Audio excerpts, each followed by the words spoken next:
G'day guys, back again. We have got a 2014 Volkswagen Amarok 2-litre turbo diesel, and it's come in for a couple of lights on, as you can see, engine light, DPF light, glow plug light. So we've just connected up the connector for the Verus, and I'm just running a code scan over there. So I'm going to get over to the screen and I'll get the code scan up for you, and let's have a look what comes up. Okay, code scan done, and as you can see, 3 codes in engine management. Let's just go down. Let me use the... So as you can see there, P2463 diesel particulate filter soot accumulation. We know that that is a byproduct of another problem. So as we can see underneath, exhaust gas temperature sensor circuit bank 1 sensor 4. So we know from experience looking at a lot of the VAG cars, most of them only have 3 sensors, but they call the third sensor sensor 4, and they call the second sensor sensor 3. So obviously it's important that we just go over to the vehicle and we have a look at the connectors and see how many there are, and then we can, you know, confirm 100% that is the case. So what I'll do is I'm going to, you know what, let's just get up some live data. Hang on 2 seconds. Let me get out of this.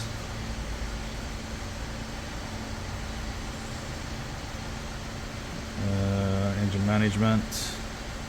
Yes. Let's go to data. General data. This might take a bit to load. Obviously there's a lot of PIDs in this system on the Volkswagen Audi group cars. Yes, use custom data for faster PID refresh. Yeah, thanks for that. Well, I think we knew that anyway. So let's deselect all. And where is my exhaust?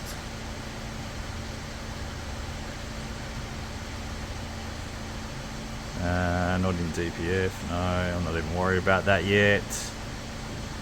Exhaust sensor 1, which is in the manifold area where the turbo is, and we get the number 3, which is in front of the DPF, and number 4, which is behind the DPF. So let's graph that. Okay, we see the problem, don't we? EGT4, which is number 3 behind the DPF, 1000 degrees. Something's wrong there. Let's go over, find where it is, find the connector. Let's see, do we have a faulty EGT sensor? Have we got an issue with the wiring? Have we got supply issue of the 5-volt signal and ground from the PCM? So let's go have a look. Sorry, we're a bit noisy. So as you can see here, we've got EGT1 down a little bit further. Can't really point to it, but maybe let's see if I can just get you down there. We've got EGT number 3. You can see it's the top one on the left there. I might try and circle this when I do the video. And we've got EGT4 down the bottom. I'll try and circle that one too if I can. So I've already traced the wiring, and we have got the orange connector right here, which is our EGT4 sensor. So the first thing we're going to do is unplug the sensor itself and just check for resistance. I've already got my Pico out. We're on the Pico screen, and as you can see, we have got open circuit, and that makes sense. Obviously we're open circuit and we're showing maximum reading on the scan tool. So, and just to confirm that they're definitely working, I'll just unplug them and put them together, and you'll see on the screen that, and there you go. So it's definitely working. We're open circuit. So the next thing we're going to do is we're going to plug our normal voltage lead onto that, plug it back in, and then we're going to look to make sure we've got 5-volt and ground. So I'll set that up and I'll get you back on.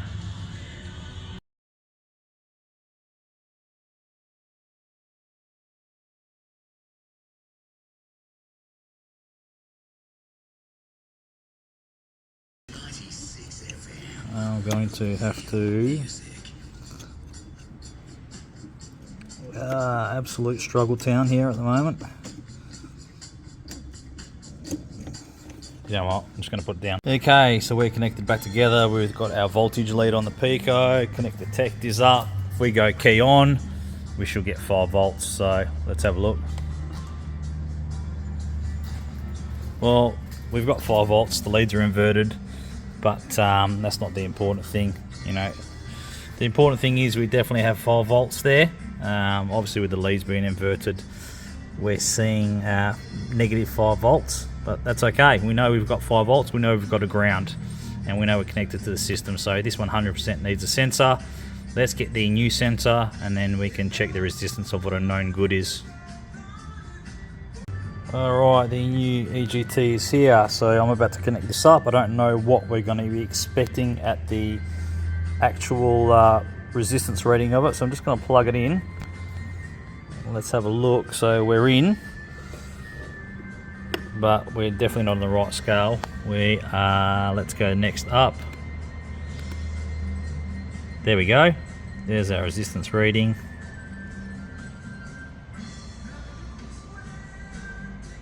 $230 ohms.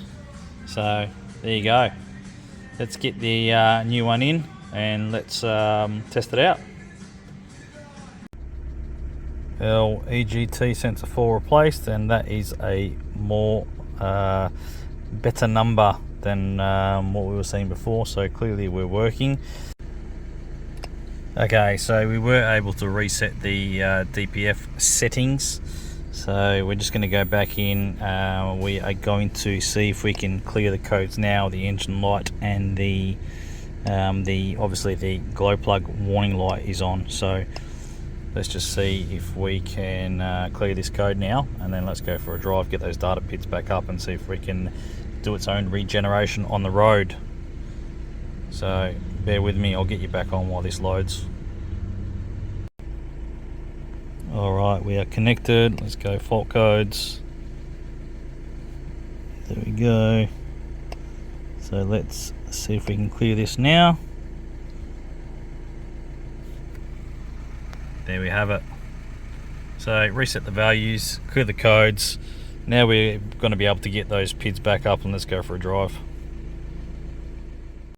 Alright, we are back. As you can see, we've got some respectable numbers now, so I'm happy with this. We're going to let the customer know that just to keep an eye on things, see how they go, but we're happy to let this go. So yeah, pretty simple one, guys, but hopefully there's something in there for you.